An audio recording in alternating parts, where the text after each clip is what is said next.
Nikaona nipo kwenye sherehe na mimi ndo nilikuwa nikipamba watu. Ilikuwa ni sherehe ya harusi, lakini simfahamu tulikuwa tukienda kwenye harusi yake. Najiona nipo saluni ninawapamba watu wanaenda ukumbini. Nipo na wapamba kwa macho ya nyama umependeza, kwa sababu kabla sijaokoka au kabla sijaacha mapambo nilikuwa nikijipamba, nilikuwa nikifahamu makeup, nilikuwa nikijua namna ya kuchanganya makeup ili uweze kupendeza vizuri. Nilikuwa nikijua mtu mweusi umpake makeup ipi, mtu mweupe, mtu wa ngozi hii ambayo sio mweupe sio mweusi, tuseme kwa lugha kawaida maji ya kunde. Nilikuwa na dadangu tulikuwa tunajipamba. Nilikuwa nikijitengeneza mwenyewe kucha za miguu, mikononi, nilikuwa nikifuga.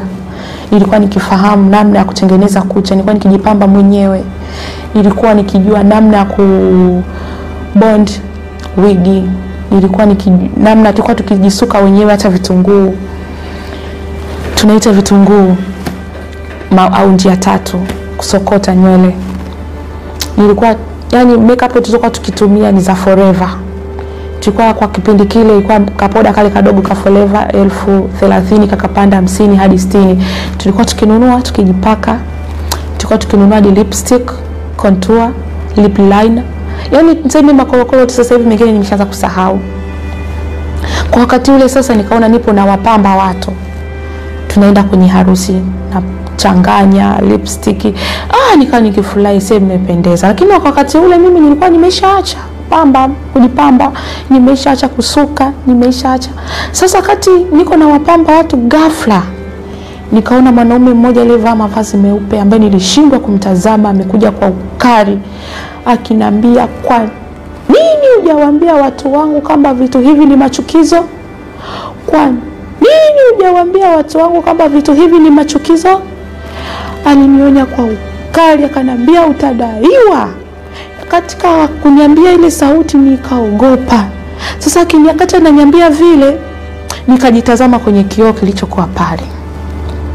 Mtumishi wa Mungu, nilivyojitazama nilijiona kama kinyago. Yani ni kama vile mtu amechukua unga akakupaka usoni, kama unavyoona hivi vinyago. Yani nikisema kinyago nitumie lugha, kinyago, uchafu. Yani ni kinyago. Wakati mimi nilikuwa na wapamba nilikuwa nikijiona tuko vizuri. Lakini alivyokuwa akiniambia, kwa nini hujawaambia watu wangu?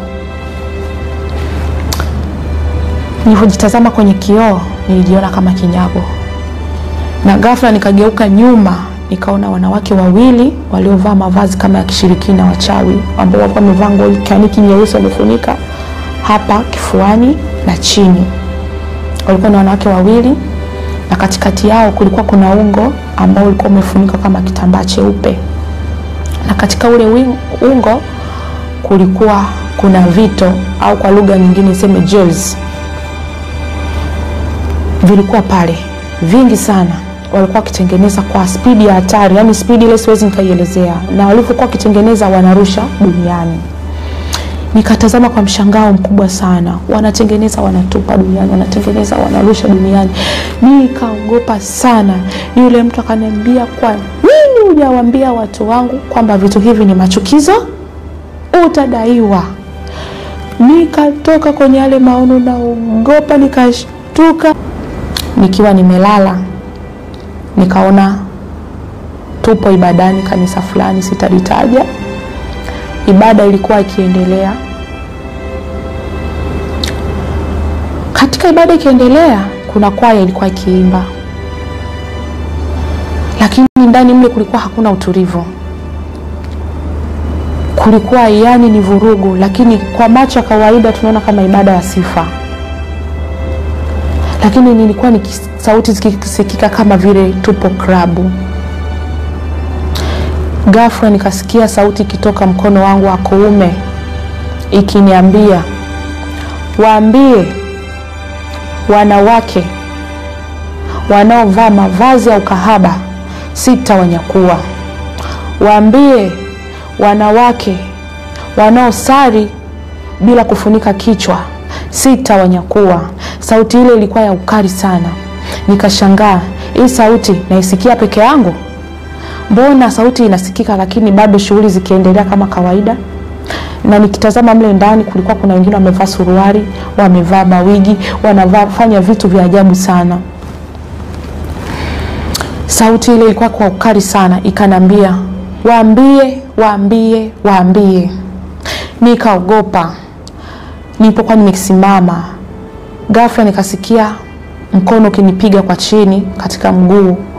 Ikaniambia tena kwa sauti ya upole,